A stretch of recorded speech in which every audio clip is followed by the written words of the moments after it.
All right, well, it is 6 o'clock, so it's just about time to start tonight's program for tonight. So thank you for joining me.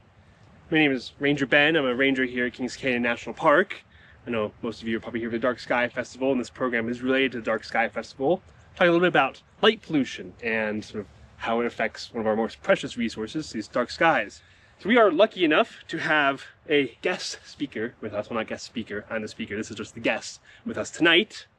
We have Alan. Alan is the scientific term for artificial light at night, right? So Alan is sort of our little guest or guide for what I'll be talking about tonight. We are not very good when it comes to light in many ways. We waste about 35% of the light that we put out into the world at night. That can be from just overlighting an area. Sometimes, lights are not poorly or are very poorly focused. Sometimes we just leave lights on too long, right? But like other things, like other forms of pollution, we can measure light pollution with something called the Bortle scale. Here in Kings Canyon, we're at a Bortle level of about 2, right? That's a pretty truly dark sky with minimal light pollution, right? That means that in the summer, you can see the Milky Way pretty well. It's pretty well defined. You can see major galaxies such as M33, like I said, through a telescope. You can see the Big Dipper, and about 90% of the stars you would normally be able to see in a truly dark sky are visible. Go to Fresno or down the valley, or especially someplace like Los Angeles, get into 8 or 9 territory, right? That means that pretty much the only celestial object that you can see with the naked eye will be the moon, right? Welcome back, friends. The story for this episode begins with the Sequoia and Kings Canyon Dark Sky Festival. It was going to end with my last shift in the fire tower this season. But something happened before leaving on this trip. Something that I couldn't stop thinking about. Charlie Kirk was murdered, and it had a profound effect on our nation. His death and the solitude of the fire tower caused me to reflect on my spirituality. Again, when we think about the purpose of the park system, we're not just protecting what's on the earth, protecting what's above us, right? This is one of our most universal, pun intended, resources, and it's one of the easiest to protect. When Charlie Kirk died, it likely stirred spiritual questions that many people feel when confronted with mortality, especially someone they admired or followed. I will talk more about the spirituality of his death on me later, once I get to the fire tower and have time to contemplate on what's happening in our nation. For now, come along as I make my way down General's Highway to the giant forest for another ranger talk. We are passing through the aftermath of the KMP complex fire from 3 years ago.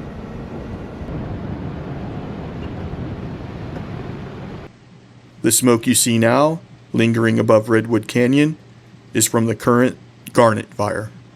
Now I take it that most of you came here today to see the big trees.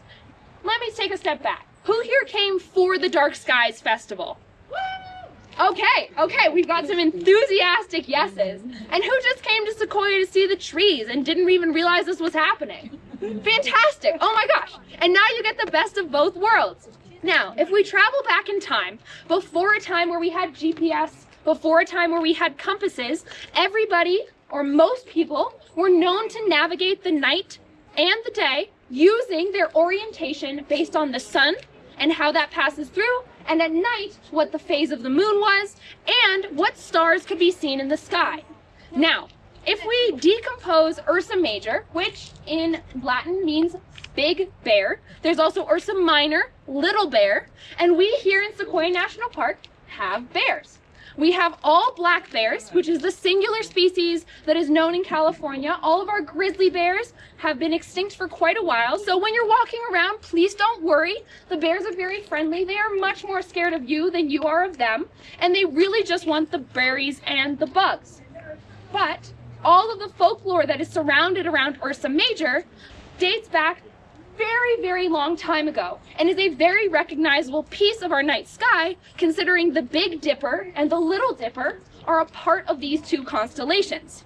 And the Big Dipper is seen all year round, as well as the Little Dipper, in the Northern Hemisphere night sky. Now, In terms of Ursa Major and Ursa Minor, these are not the only constellations that we can see in our night sky.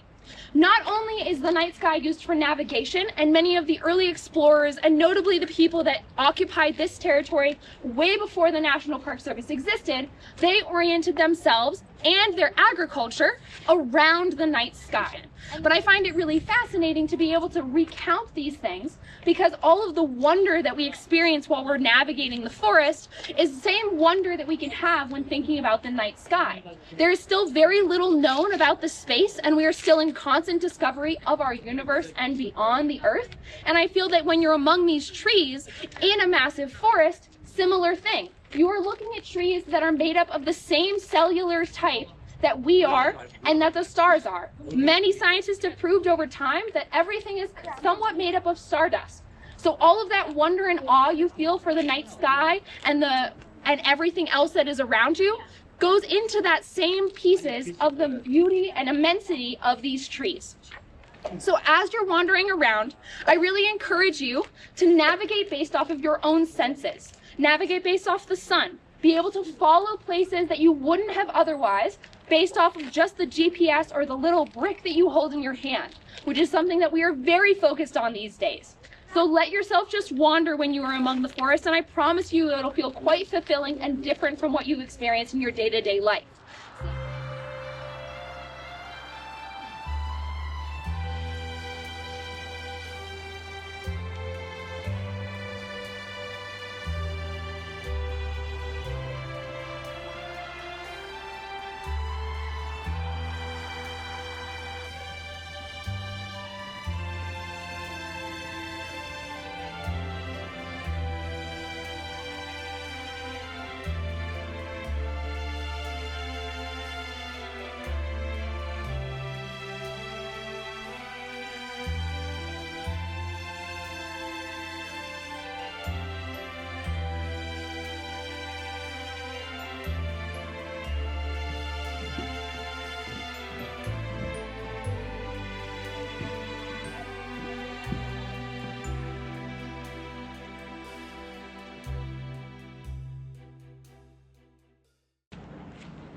Okay, so we're going to do a little bit of the history of astronomy and the history of transient astronomy. So let's start with the early watchers of the sky. So people have been looking at the sky for a really long time. We have archaeological evidence going back 5,000 years, 7,000 years. Both Stonehenge and the Nabta Playa in Kenya were built so that you could see the sun on very specific days and keep track of it. This makes sense if you're doing any kind of planting or farming and stuff. If you can know what time of year it is, if you know what kind of weather you might expect just by looking at the sky, if you can use it for timekeeping, if you can use the moon as a timekeeping thing. So for both like mundane, practical reasons, for religious reasons, people have been looking at the sky for a really, really long time. Here is everything you need to know. So this is basically everything we know about how the universe began and is evolving currently.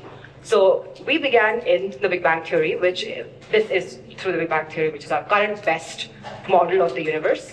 So everything that you ever see in the entire universe, all the stars, all the galaxies, every single possible thing, was compressed into this tiny, tiny, hot and dense ball of gas in the early universe. So that is that left-hand starting point right there. We do not understand what was going on because the energies are so high, the temperatures are so high, our physics is not able to explain it. So we have absolutely no idea of how we got there, how whatever that is got there, or how it exploded. And every single one of those white points is a newborn star in the simulation. You will also see that they start putting out material. Some of the stars will make jets, some of them will be supernovas, which drive these pressure waves, which then cause more gas to collapse. So in the end, you get a highly not homogeneous cloud of gas with stars forming throughout it that they not all form at once, but you have this distribution of ages as well. Here's a 3D spinny version. Doesn't this kind of look like those Orion pictures that I showed you? That is, they have tons of structure and all of those like cliffs and other things. So this is the first stage of star formation, which is your collapse. My name's Hannah. I am a rising second year PhD student at UCLA in the Department of Astrophysics. And most of my research has been dedicated towards studying the intricacies of these exoplanetary systems, trying to better identify what similarities our solar system shares with them and how exactly we can learn from observables from our beautiful ground and space-based telescopes, how exactly that propagates for future observations.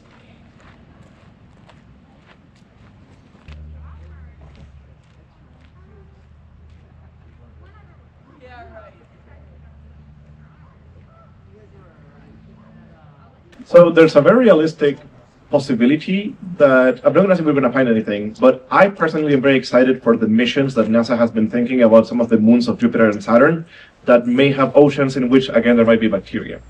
I will also give a very not arguable opinion and say that the chance per planet to have life is extremely low. There's also an extreme number of stars out there. So infinity over infinity is not one, but in this case, maybe. Tonight we're going to talk about the James Webb Space Telescope, but we're going to begin talking a little bit about the message of light and what light is. And then we're going to have a little trip from here to the edge of the universe. We're going to talk about the scales and sizes and really how, as we go far away, as the superintendent just said, we go back in time because light takes time to travel. And then we're going to talk about Webb and the amazing science that it is doing. A telescope, it is just a device that captures light. And the great thing about light is that light brings us a message. And it's really a special message. And it comes from, we all see each other because of the light. We see the objects in the sky because of the light. And with the light, we can understand their nature, their physics, their chemistry, how they are created and evolve and even die. So it is a really powerful tool. There are places where the noise of the world fades, and only the sound of wind through the pines remains. The fire tower is one of those places. Built for vigilance, for watching the ridges for smoke and flame, the tower also invites something deeper: solitude, perspective, and a kind of stillness that feels almost sacred.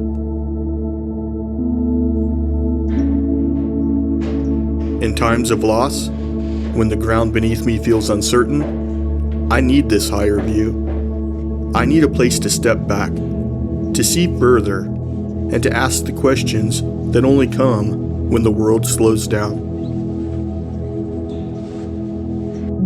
At the top of the mountain, where a tower meets the sky, I stand between earth and spirit. Here, I begin my forest bathing journey, guided by the four directions.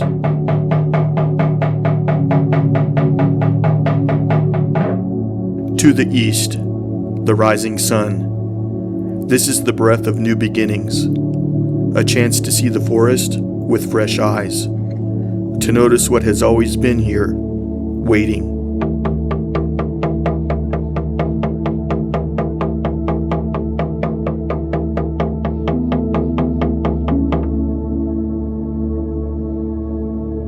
To the south, the warmth of midday. Here lives growth, trust, and joy. Let us walk with open hearts, grateful for the play of light and the song of the trees.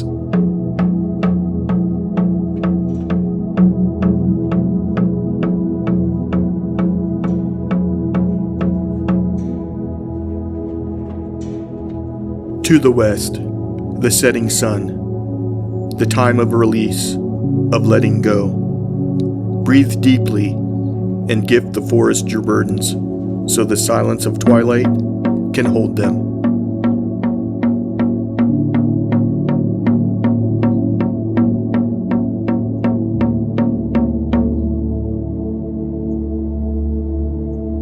To the north, the place of endurance, wisdom, and quiet. Here, under the stars, we listen deeply. The forest reminds us we are rooted and woven into something greater than ourselves.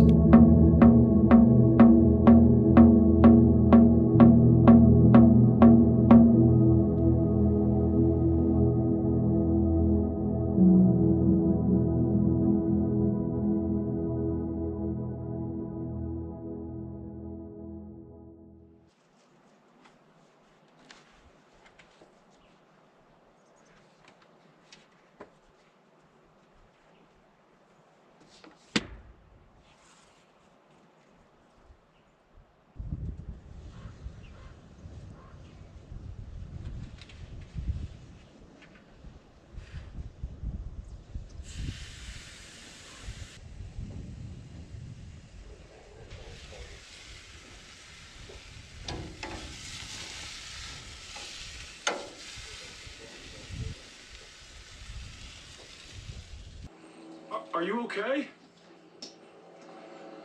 Hey, you need help?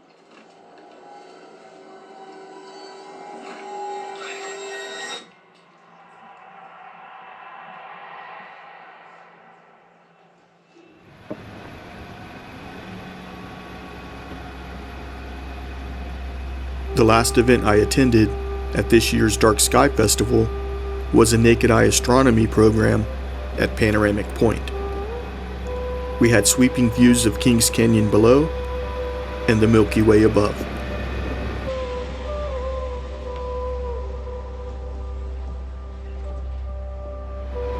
The drive there allowed me more time to be alone with my thoughts in anticipation of looking up towards the heavens.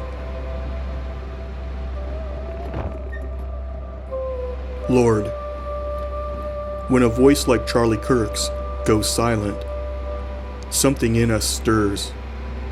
Not judgment, not agreement, just that deep ache that reminds us how fragile life really is. You give each of us a fire, a purpose to speak, to build, to believe. And sometimes that fire burns messy, loud, and imperfect, but still, it burns for you. So when someone's flame fades, help us to see the light they carried, not the smoke they left behind. Teach us to listen, even in the silence, to hear your whisper in the space where another's voice once echoed. And remind us, our time here is brief. Our words matter. Our love matters more.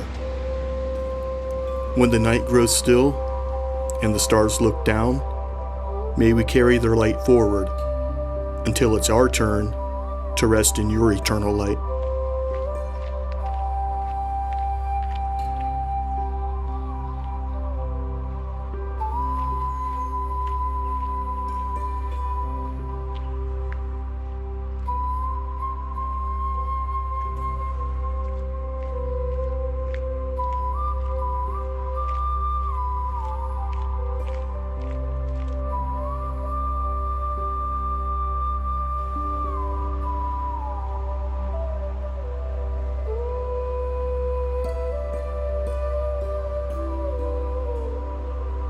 The Milky Way starts here in Cassiopeia, streaks through the sky, going through Cygnus, some parts of Aquila, all the way ending over here in Sagittarius. This is just one of the spirals that we're able to see of our universe. And if you guys didn't know, Earth and our entire solar system lie in the galaxy called the Milky Way. So this is just one of the arms of that spiral that we're able to see tonight.